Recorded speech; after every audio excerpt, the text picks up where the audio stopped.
Oke guys, selamat pagi. Jadi ini gue baru bangun. Udah bangun dari pagi sih, dari jam 7. Biasa nganter anak sekolah.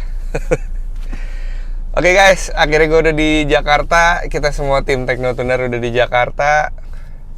Alhamdulillah dilancarkan semuanya, udah sampai ke rumah masing-masing.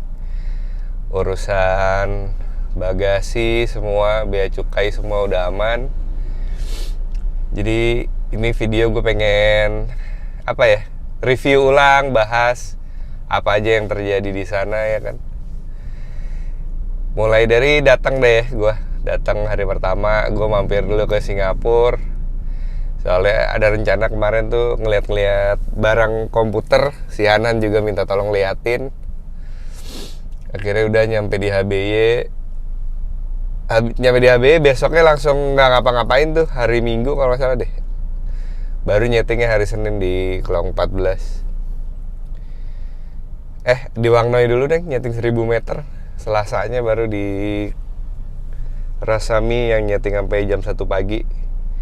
Nah itu langsung bahas ke situ tuh ya, yang nyeting di Rasami sampai jam 1 pagi. Itu adalah peristiwa mungkin yang gak bakal dilupain sama Han sama Ko Indra, karena itu hari meninggal orang tuanya pada saat itu. Jadi gue cerita dari awal nih ya. Ini emang Tekno berangkat tahun ini cobaannya banyak banget sih guys. Dari sebelum berangkat, pertama dari bokap Odi kan emang udah sakit-sakitan, yang paru-paru, terus kena jantung juga lagi, serangan jantung, apa stroke gitu deh. Banyak komplikasinya. Jadi terus bahas lagi mertuanya Han juga sakit-sakitan.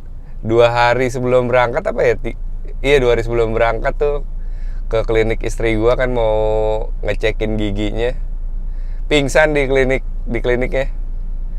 Akhirnya dibawa ke rumah sakit, dirawat. Terus bokapnya Ko Indra juga emang amanan tuh dari 2 minggu sebelumnya. Ko Indra tuh udah bawa bokapnya ke Penang karena emang ada keluhan jantungnya sakit.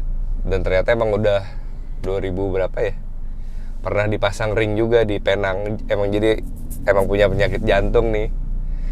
Tapi yang 2 minggu sebelum berangkat ke Thailand tuh emang ngeluh dia sakit jantungnya. Jadi dibawa ke sana. Dan emang dibilang dokter di Penang tuh kondisinya udah nggak baik katanya Ko Indra sih. Tapi akhirnya ya gimana, tetap si Ko Indra pergi ke Thailand kan, juga udah minta izin. Kata bokapnya iya nggak apa-apa, berangkat aja. Akhirnya berangkat kan. Jalan pun kata si Ko Indra di airport pulang dari Penang ke Jakarta udah susah, dikit-dikit jalan berhenti, sakit soalnya jantungnya katanya. Oke, langsung nyambung lagi balik ke pas kejadian nyeting di Rasami sampai jam 1 pagi itu ya. Jadi tuh dari jam 11 kalau gak salah deh, apa jam 10 gitu, pas kita nyeting tuh habis motor selesai nyeting, terus kan gantian mobil tuh. Nah pas gantian mobil tuh Ko Indra udah mulai sibuk tuh, telepon sana sini. Sebelumnya kan Ko Indra lagi baru nge-live YouTube dia ya, live YouTube Kabel Setan. Terus tiba-tiba kok dia ngilang nih, gue liat kemana, ternyata lagi teleponan karena tektokan sama rumah sakit. Bapaknya tuh katanya nggak bisa tidur udah berapa, 2 hari apa 3 hari, karena papanya Hanan Ko Indra tuh nggak bisa tidur kalau ada cahaya sedikit pun. Jadi kalau tidur ada jendela kebuka dikit aja harus ditutup. Jadi harus bener-bener gelap bokapnya kalau tidur. Nah sementara di rumah sakit kan prosedurnya harus ada CCTV yang jalan, ngelihat pasien tuh ada apa-apa gampang. Jadi kan harus ada pencahayaan dong, lampunya redup gitu. Jadi emang agak susah juga tuh masalah kayak gitu. Nggak bisa tidur, makan nggak mau, berantem lah sama orang rumah sakit.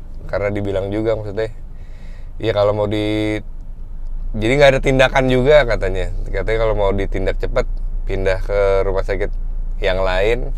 Dan jangan pakai BPJS. Buset ya, ngamuk langsung, berantem lagi tuh Bapak Ko Indra. Orang punya penyakit jantung mah kalau berantem marah gitu kan makin jantungnya makin kepompa ya. Maksudnya berarti nggak bagus kan. Akhirnya udah tuh pulang dari rumah sakit tuh jam 11. Jam 12, jam 1 kita selesai nyeting. Jalan lah kita pulang ke tempat HBY kan. Nah sebelum pulang nyampe tempat HBY itu makan di restoran deket tempatnya HBY juga. Dari pas mulai makan tuh Hanan sama Ko Indra udah misah duduknya. Karena dia video callan sama mamanya, sama istri bokapnya nih. Video callan. Dengan keadaan kayaknya bokapnya tuh udah gak sadar. Diajak ngomong tuh udah gak bisa. Mungkin udah lewat apa sekarat gak tahu. Jadi kita makan sebelahan kan bingung nih. Si Hanannya sama Ko Indra lagi udah sedih nangis begini. Ko Indranya teriak-teriak, "Pak, Bapak bangun Pak, Indra besok pulang Pak." Bingung kita semua juga makan jadi nggak enak. Makan akhirnya buru-buru langsung pada minggir keluar. Serba salah mau ngapain kan kita jadi di situ. Karena pas nggak sadar itu jedanya lama tuh sambil nunggu ambulans datang. Dan kalau nyatain kalau ini udah nggak ada, udah meninggal gitu kan, nungguin ambulans lama ya. Jadi selama nungguin ambulans tuh Ko Indra Manan udah nangis-nangis, udah minta tolong. Gimana sih, gue sih nggak ngebayangin tuh ya kalau kejadian di keluarga gue. Aduh sedih banget. Video callan ngelihat bokap kita meninggal sekarat nggak sadarin diri gitu. Nangis lah udah di situ semua anak Ko Indra. Pulang itu, pulang juga ke tempat HB udah jalan. Hanan tuh jalan udah susah banget juga. Ko Indra juga udah susah kan, lagi nangis-nangis. Pulang lah sampai tempat HBY. Udah kita nggak bisa ngapa-ngapain, langsung pesenin tiket buat Hanan sama Ko Indra kan malamnya, buat berangkat besok pagi. Tapi ternyata tiket paginya nggak ada. Akhirnya tiket jam 11 siang. Udah dipesenin aman tiket. Terus Mr. Taton bilang, nyampein ke gua, tolongin bilang ke Han. Tadi udah ngobrol sama HBY, kalau Han emang mau pulang besok dan gak mau balik lagi ke Thailand gak apa-apa. Keluarga HBY bakal bantu sebisa mungkin katanya. Sedih banget deh. Gue sedih di situ sih ngeliat. Ya udah akhirnya disampaikan ke Han. Di tengah Han sebelum tidur tuh jam 2-3 pagi, jam 3-an lah kayaknya tuh kejadian di bengkel HBY. Sedih banget, Cok. Ngelihat Hanan yang diajak ngomong udah susah, jalan susah. Dia masih mikirin itu buat motor, nyeting besok pakai head yang mana aja. Jadi diukur sama dia, pakai Sigmat nih, besok pakai yang ini, ukuran yang ini lebih tajam. Ya, susah diungkapin kata-kata lah, maksudnya gila. Hanan perjuangannya tuh sampai segitunya ya. Bokapnya lagi meninggal malam itu, dia masih mikirin bisa ngitung head. Kalau gue makanya pikirannya udah badai, itu udah kacau balau, udah pengen ngerem di tempat tidur aja kan. Udah akhirnya diputusin, ya udah kayaknya kita juga nggak ada yang berani nanya sih Hanan bakal balik lagi apa enggak. Makanya tuh si Om Dior pas di komenan bilang, "Lu dongo apa gimana sih? H+1 bokapnya meninggal di konten pada nanyain gak tuh bokapnya Han balik lagi nggak ke Thailand?" Orang kita aja yang di sana nggak ada yang berani nanya, dia lagi aja tuh netizen dongo pada nanya. Nanya tuh kalau kayak udah H+4 gitu, nggak apa-apa deh diwajarin. Ini masa pas hari meninggal ditanya. Oke, udah selesai cerita itu ya. Jadi cerita tentang bokapnya Han sama Ko Indra. Ya, umur nggak ada yang tahu kan. Han juga kalau pas udah ketemu di rumah duka sama Odi cerita ya ketawa. Maksudnya, lu selama ini bokap lu yang udah kritis ya pakai selang itu, kata si Hanan, bokap Odi maksudnya. Malah bokap gua duluan yang lewat. Itulah umur nggak ada yang tahu guys. Jadi kita berbuat baik aja, yang baik-baik aja sama orang, jangan pernah bikin masalah lah. Lanjut lagi cerita tentang apa nih? Udah akhirnya berjalan kan, nggak ada Hanan sama Ko Indra nih. Lucunya lagi nggak ada yang bisa bahasa Inggris sama sekali.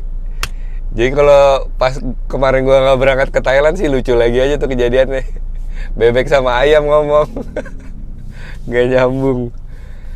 Ya gue bantu sebisa mungkin, selalu tektokan sama Anhan juga, selalu video callan, gue tektokin sama Mr. Taton sama Joki maunya apa, dicobain head yang Hanan hitung sebelum dia pulang, dan alhamdulillah ya progresnya oke kan. Pas nyeting di Rasami terakhir tuh si Taksu udah bisa konsisten 9,9, Idola juga bisa konsisten di 9. Tapi pas race ya itulah namanya juga balapan nih, nggak ada yang tahu. Si Idola belum bisa kasih yang terbaik, Ebonnya ngerol terus, di lane A ngerol startnya, di lane B dia juga nyeprint juga. Jadi 60 fitnya jelek, ya udah pasti 402 jelek. Jadi kalau orang Thailand tuh kayak Ebon gitu nyeting, dia bilang, makanya dia orang di Rasami tuh nyeting cuma sampai 200 meter. Karena 60 feet dan 200 meter tuh udah pasti angkanya ke depannya berapa tuh udah tahu. Makanya kalau kalian kemarin lihat gue di live, gue suka nebak time bener. Karena udah pasti ketahuan. Lu kalau 60 feetnya misalkan Ninja 59 Open nih, 60 feetnya 1,4, udah 402 nya udah ketahuan, berarti 10-1, 10-0. Kalau lu 60 feetnya bisa 1,3 sekian, itu chance ke 9,9 nya gede. Jadi udah ada hitungannya. Kalau menurut Ebon mah, dia Ebon lebih matang lagi kan, apalagi dia yang bawa, dia pada tahu 201 berapa time-nya, 402 nya dia bilang pasti time-nya segini. Hebat sih. Gue juga makanya banyak belajar juga di sana. Ya tapi dapat hasil keempat bukan hal yang buruk. Taksu jadi Tekno masuk 3 bengkel tercepat di Thailand ya, berarti di kelas 59 Open. Karena nomor 1-2 nya kan Aor, nomor 3 Limistin, ketiga Tekno Tuner. Jadi 1-2 Aor, nomor 3 kan si Limistin, 4-nya Taksu. Maksudnya jadi di bengkel kan Aor tuh kan juara 1-2, 1 Limistin kedua, Tekno 3. Jadi banyak bengkel senior juga pada kalah. Si Prasit motor yang orange tuh yang keren, yang digas Beng Bunho kalah. Ernun digas Amrayong kalah, nggak masuk gitu, nggak masuk jajaran. Udah bagus banget lah, 10-0 kecil. Tapi dikit lagi padahal bisa ketiga tuh ya, beda sama si Bang Limistin cuma 0,003. Coba tuh tipis ya. Tapi kalau gue bilang Taksu ketolong ini juga sih. Pas angin gede banget tuh kan kemarin time molor semua tuh. Taksu pakai fairing kan, bisa ngebelanginnya bagus. Dan kalau kalian tanya kenapa Idola nggak pakai fairing, karena di frame DKT yang baru itu harus ngelas dulu kalau mau pasang dudukan fairing buat pasang bracket gitu. Ngelas asis. Nah, waktunya juga nggak cukup kemarin kan. Ya udah, kejadiannya begitu. Mau diapain lagi? Sebenarnya kalau Ebon nggak ngerol sih bisa juga kayaknya tuh 9,9. 60 fitnya balik ke 1,3 gede aja Ebon, masuk ke 9,9. Oke, setelah itu bahas lagi apa ya? Masalah di postingan gue terakhir pada nanya kok nggak ada postingan ke rumah Ebon. Nggak jadi, kita nggak jadi ke rumah Ebon karena ada waktu sehari itu buat packing. Banyak banget packing kan, ada tambahan dari frame beli Bima yang baru beli juga dari Aor yang DKT. Nah, frame-nya kalian juga banyak nanya, frame-nya Idola kenapa nggak dibawa pulang yang baru. Emang disiapin buat Idola main di Thailand itu. Jadi ke Thailand nggak perlu bawa-bawa lagi, bawa frame, nggak perlu bawa roda segala macem. Jadi udah tinggal bawa mesin doang ke sana buat motor Idola itu. Jadi nggak sempet ke rumah Ebon, sayang banget ya. Gue juga pengen banget sebenarnya main, Ebon juga nungguin. Tapi ya mau diapain lagi, maksain ke rumah Ebon, packingan nggak selesai, besok malah berantakan. Terus kita bahas masalah peraturan di pas balap ya, pas di NGO, kenapa tiba-tiba satu joki satu motor. Jadi awal mulanya adalah karena pas hari sebelumnya, hari Sabtu, di kelas Super Open non nitro, Yang KTM tuh kan dibawa Ebon sama Amrayong. Terus piloter final juga dibawa ada Debbie, Erwin, Sredek sama Ebon. Kata Mr. Taton gara-gara kelas Super Open itu kemarin peserta Thailand lainnya tuh pada komplain. Katanya kok nggak bisa gitu dong, ini kan NGO satu peraturan. Sementara peserta Thailand cuma boleh satu joki, satu motor, 2 kali start. Harusnya yang lain juga kayak gitu katanya. Oke guys, maaf kepotong, lanjut lagi. Jadi gue habis sholat Jumat dulu. Tadi pas gue lagi bikin video tuh ada suara azan, jadi gue sholat Jumat dulu. Bahas lagi masalah apa? 59 Open, Idola dan Taksu. Ya itu tadi udah gue jelasin di awal ya. Ebon tuh bahkan sampai ada video nangisnya yang pas sama Om Dior. Gue ngeliat tapi nggak gue videoin, tapi ntar gue minta videonya, kayaknya ada yang punya deh. Gue lihat di si videonya Om Dior tadi. Sedih sih dia. Bahkan sampai sebelum selesai peserta tuh dia baru ngegas yang lane A yang 60 VT 1,6. Dia tuh pas mau lagi start bawa motor lain, gue videoin di start kan, dia bilang ngerol, katanya dia kesel, kenapa bisa begitu. Udah mulai nggak enak tuh dia dari mulai start pertama bawa motor Idola 60 VT jelek. Ya udah mau diapain lagi ya kan. Kalau Taksu ya emang hokinya sih ya. Jadi kalau kalian kemarin tuh netizen sempat ini, kok beli Bima disuruh ganti rangka sama Kohan nggak mau ya. Bukan sama Hanan ya, sama siapa sih disuruh ganti rangka, gue nggak tahu, ada laporan netizen. Ya alasan beli Bima pas gue sampai sana sih, pas Thailand ngobrol, alasan dia kan ya motor tuh waktu selesai nyeting di Sentul dibela-belain dibawa ke Bali untuk didoain ya kan, diupacarain.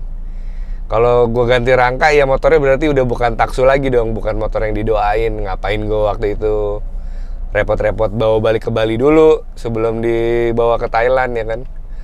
Oh iya, menurut gue masuk akal sih. Bali kan untuk urusan upacara sakral gitu kan masih kental banget. Jadi ya kita harus hormatin itulah. Akhirnya tapi beli Bima tetap beli rangka tapi buat motor lain. Akhirnya bener kan kejadian tuh, motor yang didoain. Kita apapun agamanya, kalau doa kepada yang di atas pasti ada mukjizatnya guys. Mudah-mudahan. Jadi selamat ya buat beli Bima, buat Taksu atas podium keempatnya. Terus bahas lagi 59 Open, banyak yang tumbang. Iya. Bengkel lain tuh kayak Prasit, motor orange yang Benguno tumbang. Airnon yang dibawa Amrayong tumbang. Terus Benguno bawa motor siapa lagi? Sama Amrayong tuh. Sama motor HBY yang biru tumbang juga, yang time 10.3. Ya udah emang jalannya. Hokinya Tekno. Enggak sih, emang jago bos Han. Nah terus bahas progres time 59 Open dulu sama sekarang Tekno Tuner. Itu makanya gue seneng banget kemarin ke tempat Aor, bisa langsung nanya-nanya dia. Gue pengen tahu gitu dari kacamata Mr. Anusit tuh Tekno Tuner tuh gimana sih perkembangannya dulu sama sekarang. Kalau dari kacamata gue kan ngeliat, buset deh, dulu pas eksibisi ditinggalin Aor jauh banget kan, beda 0,5 detik ya. Dengan sekarang yang udah tipis banget bedanya di 59 Open, di kelas yang sama dimainin kan 10,00 sama 9,9 berapa tuh, nggak nyampe 0,1 detik. Maksudnya nempelnya progresnya jauh banget kan, bisa naik 0,4 berarti ini si Anhan bikin motor 59 Open. Kagum lah, makanya si Mr. Anusit juga bilang, oh jauh, naiknya bisa 50-60% sih kemarin si Mr. Anusit bilang. Ya hebat lah, bosan emang, nggak ada obat tuh CS gue. Bahas lagi sekarang masalah 1000 meter. 1000 meter tuh gampang-gampang susah guys. Emang dari mulai nyeting pun kita udah sampai 2 kali piston bolong ya di Wang Noi. Setiap nyeting di Wang Noi pasti ada piston bolong sekali. Tapi kalau di Thailand nih, kalau kayak HBE gitu-gitu, dia bilang kalau piston udah habis macet begitu atau bolong, di amplas ganti piston baru, motor jadi lebih enak. Dan emang kenyataannya pas nyeting tuh begitu. Di amplas bloknya pakai piston baru enak, time-nya maju, maksudnya maju bisa 01, 02. Menurut gua apa ya kayak gitu-gitu ya, bingung juga. Udah bloknya udah jadi lebih longgar kali ya, clearance antara piston sama bloknya tuh udah lebih nyaman. Ya nggak, kalau kesempitan kan nggak enak. Tapi di pas final 8 besar nggak kejadian ya hoki itu. Piston diganti, malah bolong pas race. Karena sebelumnya emang pistonnya kenapa diganti? Yang pas abis 16 besar Komeng lolos tuh, yang pas mau ketabrak sama si Tonsale, itu pistonnya udah merupus atasnya, makanya diganti piston. Jadi bukan ujuk-ujuk diganti piston gitu. Dan keunggulannya maksudnya harusnya pakai piston bekas yang masih bagus gitu, artinya yang udah melalui proses hardening alami gitu, yang udah dipakai kan. Nah, kalau piston baru tuh riskan guys. Harusnya kan pakai Ryan dulu. Sampai sekarang pun tim balap road race kita kan Ryanin, jalan di 4000 rpm, motor dijalanin diem. Gimana pun proses hardening menurut gue perlu sih di piston, blok, dan mesin deh pokoknya. Ya 1000 meter udah masuk bisa di final 8 besar, oke lah. Tapi di pas 16 besar ngeri juga sih tuh ya. Si Tonsale katanya gara-gara ada oli, makanya motornya tiba-tiba oleng geser ke kiri. Nggak mungkin dia mau nyelakain diri sendiri lah. Nggak mungkin maksudnya mau ngegeser Komeng gitu, nggak mungkin. Karena kejadian tuh 2 kali abis si Tonsale lepas kayak begitu, 2 kali setelahnya begitu juga motor. Mau jatuh juga, miring ke kiri juga. Gara-gara ada oli bekas 4 tak kayaknya nge-gym. Akhirnya Ebon komplain, suruh panitia Marshall ke sana, bener ada oli bekas, dilap dulu, dibersihin. Terus terakhir ini yang bukan bahas yang terakhir nih, yang terakhir live Idola Tekno Tuner masalah postingan Wijaya yang ngehina bokapnya Kohan sama Ko Indra. Itu udah dibahas juga ya, maksudnya besoknya mereka langsung klarifikasi dari pihak Wijaya, dan Mas Aris juga langsung kontek-kontekan sama Ko Indra. Ya emang bukan, maksudnya itu bukan lah, nggak mungkin pihak Wijaya tuh sampai kayak gitu, emang orang gila apa. Maksudnya kan kita kenal nih, kalau orang nggak kenal dan emang rival musuhan gitu ya, mungkin aja komen gitu. Ini kan kita kenal, kalau ketemu di DW juga ngobrolnya enak gitu, bukan ngobrol yang dibuat-buat, emang ngobrol sama-sama bahas tentang perkembangan dunia drag, perkembangan motor. Gue selama di Kediri juga di Wijaya 4 hari sama Ko Indra sama Akang, waktu itu di jamunya juga baik banget. Nggak mungkin, makanya gue bilang di pin komen pas sebelumnya, nggak mungkin lah pihak Wijaya kayak gitu. Kalaupun ada oknum dari pihak Wijaya, ya mungkin, tapi enggak lah, nggak mungkin sih. Baik-baik semua kok sebenarnya kru Wijaya. Kalian aja netizen fanatik yang panas-panasin. Oke, terus banyak yang nanya juga masalah piala, kok nggak ada videonya.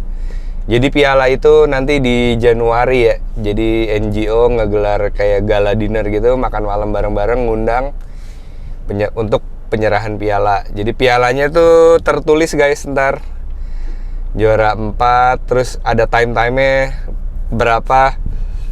Seru juga sih menurut gue, konsepnya keren juga tuh ya. Jadi untuk kenang-kenangan ntar kalau 10-20 tahun ke depan pas ngeliat piala kan, gila, time gue dulu jelek banget ya. Karena namanya dunia drag berpacu dengan riset, pasti time kan berkembang terus ya. Siapa yang nyangka sih sekarang Ninja piston cuman kecil 59, time-nya bisa kepala 9 kan, 9,9 di 402 meter. Yang gue tahu mah dulu Ninja apa yang paling kencang ya, sama NSR GMC Pak Haji Saroni. Ninjanya kan berarti CMS Ahau Kicer. Terus Pak Haji Saroni tuh GMC, jokinya siapa yang membuat sasis sekarang, Antonius Petruk. Itu time-nya mah 12-an guys, tahu gue pada masa itu. Sekarang dengan berapa? 10 20 tahun ke depannya kan, time-nya sekarang udah pada kepala 9. Gila, naiknya bisa 2 detik guys. Nggak ada yang tahu ntar 10 tahun lagi time Ninja bisa kepala 8, nggak ada yang tahu. Apa yang di reset ya? Gue bingung. Time-nya bisa maju kayak begitu. Oke lah, gue rasa udah cukup yang dibahas ya. Terakhir bahas ini deh tentang HBY. Kesian juga ya, maksudnya dia nggak ada dapat podium sama sekali. Yang 1000 meter lolos 16 besar juga nggak. Yang pas babak penyisian kalah dua-duanya. Terus yang 201 juga yang ada tulisan spidol HBY kalah juga. Terus 59 open yang bareng kita warna biru 10,3 time kan, nggak masuk 5 besar juga. Ya menurut gua apa ya, kalau gua kemarin sih nanya Ko Indra, kok Han sekarang bikin motor bisa kenceng banget ya kok. Maksudnya dulu tuh Tekno Tuner tuh ya sama kayak bengkel-bengkel lain. Kita ngajak main Tekno tuh ya normal aja, ada chance menang tuh ada gede gitu. Bisa menang, bisa kalah, bal-balannya enak. Kalau sekarang kan terkesan kayaknya Tekno Tuner tuh superior banget, ngeri gitu. Orang kan mau ngelawan Tekno, wah kondangan lagi nanti gue. Nah kata Ko Indra, ya itu semenjak Hanan Desember ke Thailand, katanya dia pas ngelihat korekan HBY, ngelihat korekan Aor segala macem, dianalisis tuh sama Han, oh jadi harusnya begini-begini ya. Karena emang beda banget bikinan Hanan tuh sama bikinan Thailand tuh beda. HBY ngelihat korekan Hanan tuh bingung dia, kok bisa nih motor kenceng ya? Lobang-lobangnya katanya kecil-kecil, tapi kok motor bisa lari. Nah akhirnya Hanan analisis tuh dicampur adukin sama ilmu dia di Thailand. Jadilah sekarang tuh Handoko. Jadi bengkel top grade Ninja di Thailand gitu dibilang Aor.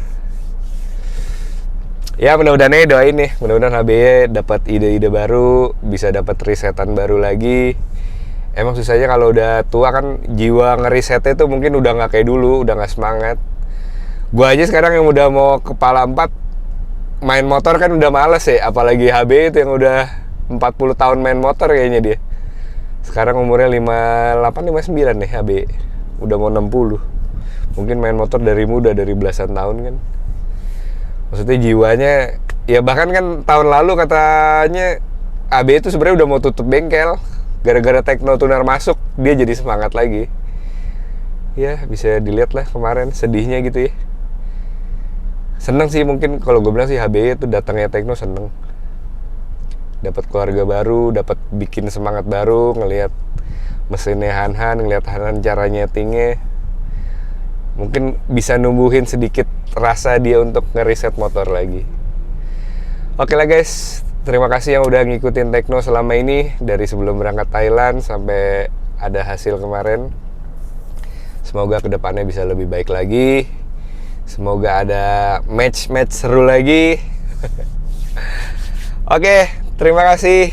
Sehat-sehat kalian semuanya. Assalamualaikum warahmatullahi wabarakatuh.